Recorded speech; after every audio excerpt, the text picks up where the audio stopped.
All right, there we go. The history of bowling. Now, of course, for those of you who love the film The Big Lebowski, the movie is rather centered around bowling, and I've been, taking my little dude action figure all over. Well, actually, he's more of a non-action figure, but I've been taking him all over the world with me, taking various pictures. This is actually a picture from a bowling alley in Munich, Germany. It's below a steak restaurant.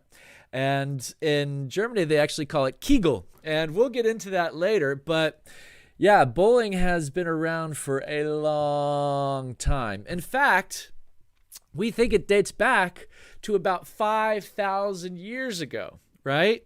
So bowling actually had its roots in ancient Egypt, and we've actually had excavations which have uncovered structures that are much like a bowling alley and found balls that were used to play.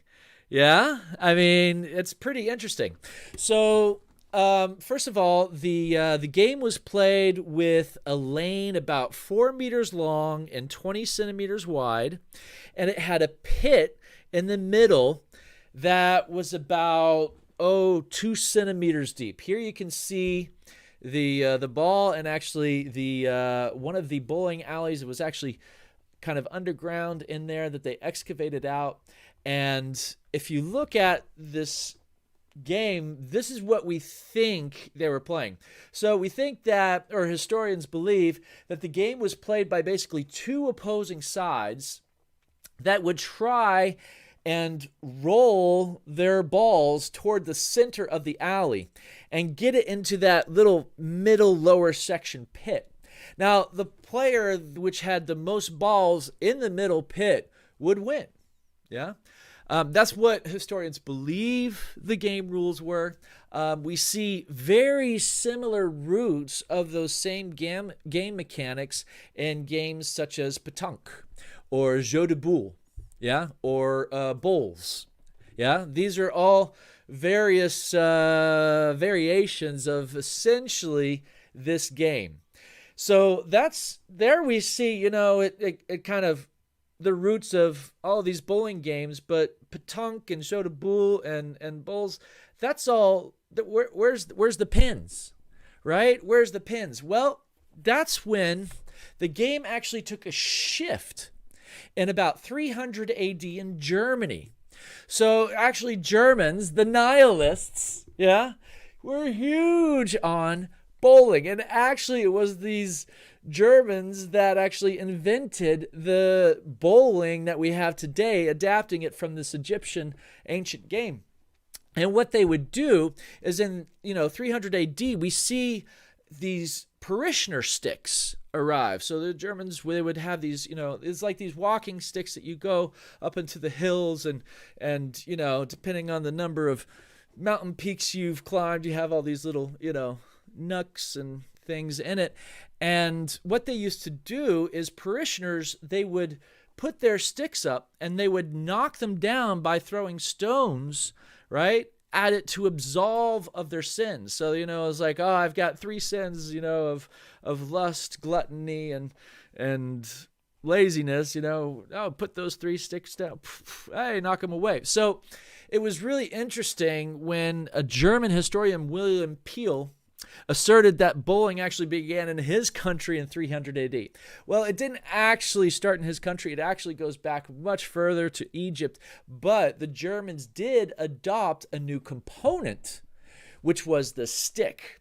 And that's when everything started to go crazy, because this idea of knocking down these sticks became very popular. In fact, so popular that King Edward III banned bowling in 1366. Yep.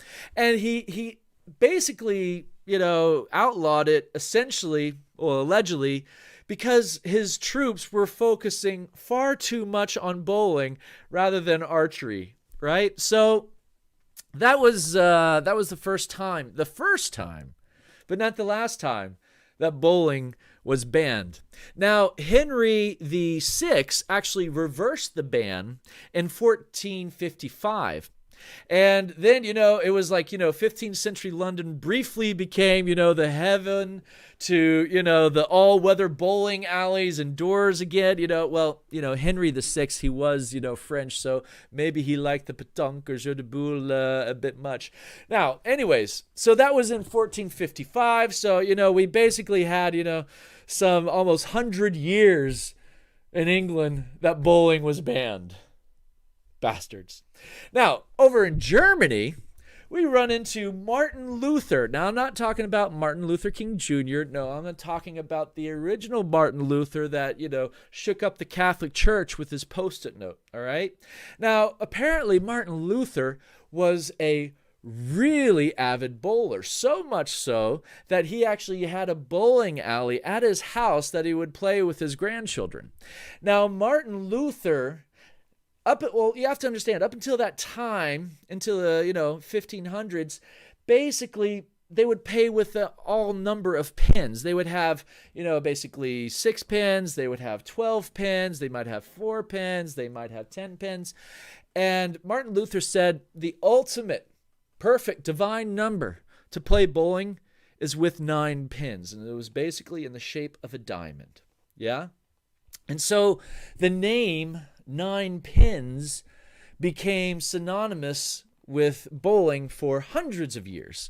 And we see in the 1500s this popularity rise again. In fact, it was Sir Francis Drake who, accordingly, on July 18th in 1588, when Drake was on the lawn playing a game of bowling, a messenger from the Spanish Armada, or a messenger came and said that the Spanish Armada was approaching. And Sir Francis Drake said, "We still have time to finish the game and thrash the Spaniards too." Well, according to legend, he lost the game, but he did win the war. But that didn't matter. No, because he was actually, again, we got Henry VIII here, who banned 9 pins for the poor in 1541. Basically, he said, no, you gotta pay a tax, a fee of £100. Now, this is back in the 1540s, £100. That's like 100,000 pounds today just to play a game of bowling. What an elitist mother. Yeah. So he felt compelled to legislate against the sport again in the 16th century, and he declared that only the wealthy could bowl, convenient for him, since London's Whitehall Palace had recently been rebuilt with outdoor bowling lanes. Oh, yes, you cannot play this game, but we can, Henry VIII. So, yeah, it goes on. So Henry VIII declared that anyone who kept a bowling green had to pay a fee of £100. However, the green could only be used for private games, and the edicit forbid anyone to play a bowl or bowls in open space out of his own garden or orchard. So that means, artificers, laborers, apprentices, services, and the like were completely forbidden from playing bowls or bowling except in their master's house and in the presence at Christmas. The sport would have been played as a part of the 12 days of Christmas. That was still allowed. That was enjoyed during Tudor England. That's when you get the whole Boxing Day. And it's kind of which provided the working class an opportunity for rare pleasures such as visiting a zoo or watching plays and jousting matches, and apparently also bowling. Yeah? And now, in 1555 comes along Queen Mary, and she even outlawed the game on Christmas. Yeah, because she said it provided cover for unlawful assemblies of seditions, conspirators, and convenciliars. Yeah, that's the dude and his team. You got Dude, the Walter, and, and Donnie. Yeah, a bunch of conspirators, man. Yeah, I was one of the original writers of the Port Huron, not the watered down second version. So yeah, Queen Mary figured it out that these bowlers, they were no good for her reign. Now, moving on, King James, yeah, he banned bowling also on Sundays in 1618 when he issued the Declaration of Sports, which banned bowling on Sundays, but did allow dancing and archery as one first attended a church service. At this time, of course, the game was called nine pins because of it was so popular.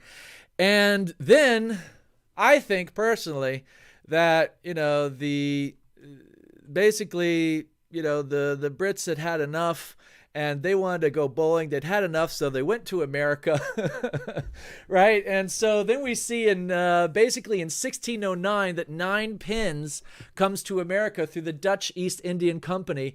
And, the explorer Henry Hudson colonizing New Amsterdam, actually, when it was called. Henry Hudson was actually Dutch, so he brought this over from the Netherlands. But those of you who really know your history know that quite a lot of the first settlers and the pilgrims didn't actually come from England, but they came through the Netherlands first. And if you don't believe me, check out the Leiden church that they built. Yeah, they built a whole church in Leiden while they were waiting. Anyways, that's a whole nother story. But yeah, Hudson's men brought some form of this bowling ball game with them.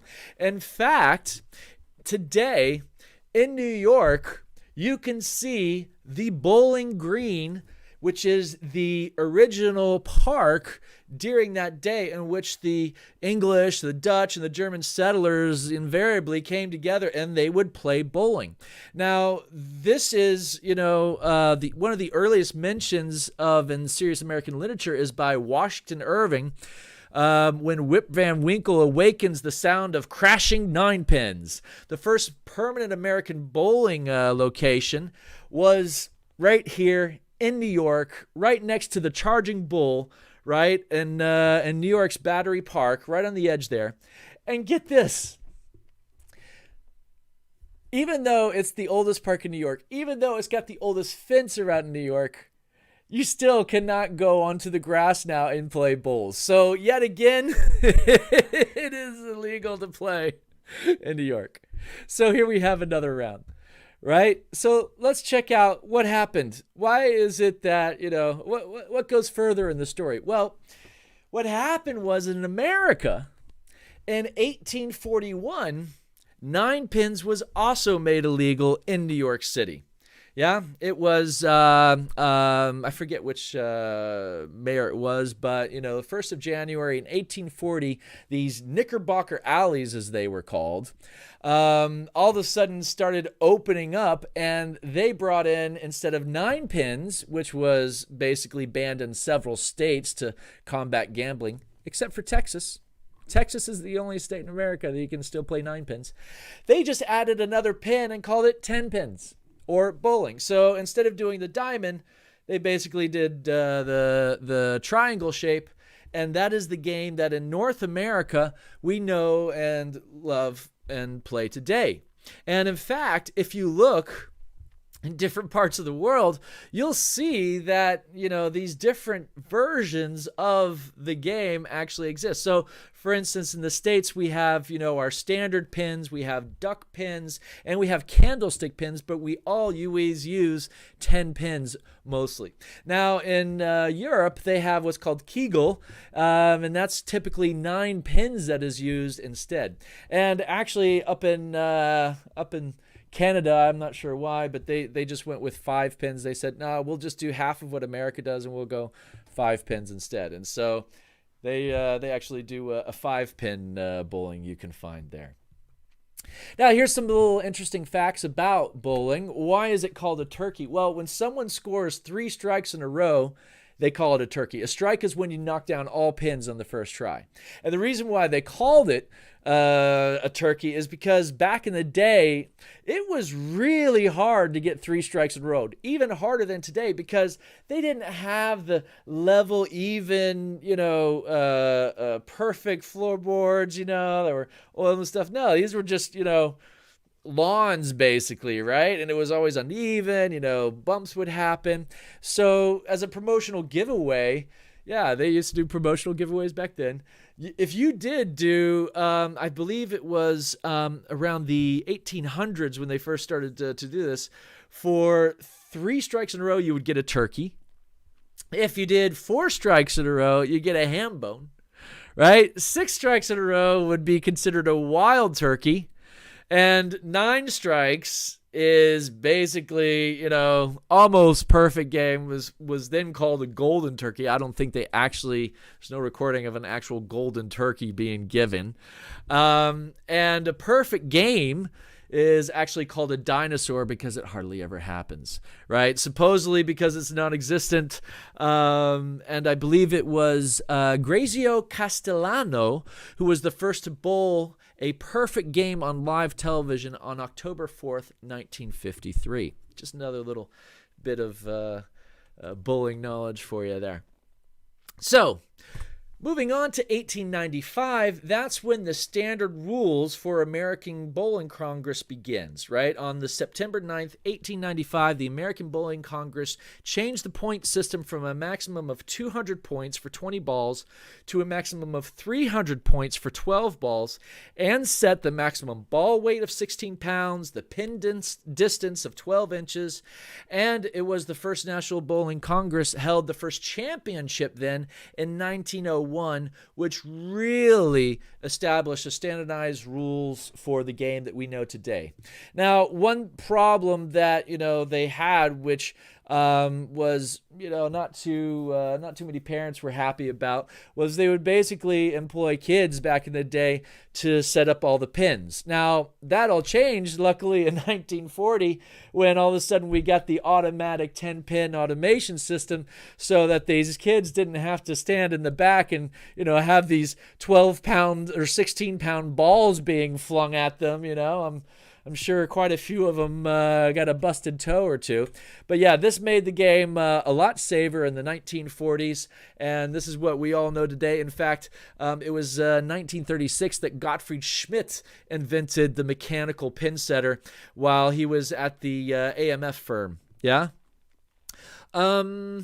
Here's another little bit of interesting news. Now, some of you that know The Big Lebowski may recognize the photograph of Nixon, President Nixon, bowling, right? He was an avid bowler. In fact, there's been a couple of bowling alleys that were in the White House. In 1948, as a birthday gift for President Harry S. Truman, they built the ground floor of the West Wing. They basically created a bowling alley for him.